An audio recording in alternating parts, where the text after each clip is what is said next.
Hello বন্ধুরা, আজকে আমি চলে এলাম আবার একটা নতুন টপিক নিয়ে। সেটা হলো সিন্স এবং ফ্রম। এই দুটো ওয়ার্ড খুবই ইম্পর্টেন্স, আমাদের কার্যক্ষেত্রে প্রায় ব্যবহার হয়।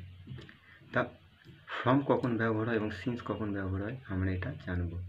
বন্ধুরা, ভিডিওটা স্ক্রিপ্ট না করে পড়া ভালোভাবে দেখুন।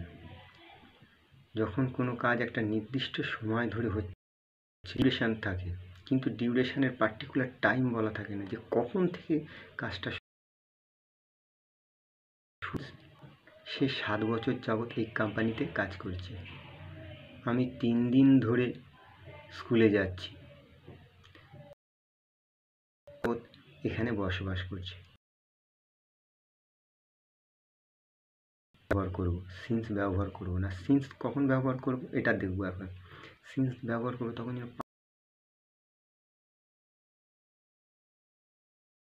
পাঠ হবে।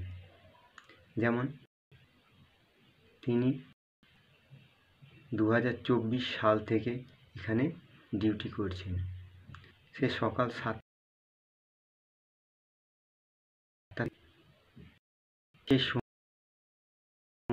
কলেজে আসছে, ইত্যাদি ইত্যাদি। বন্ধুরা, অনুষ্ঠান দেখার জন্য অসংখ্য ধন্যবাদ।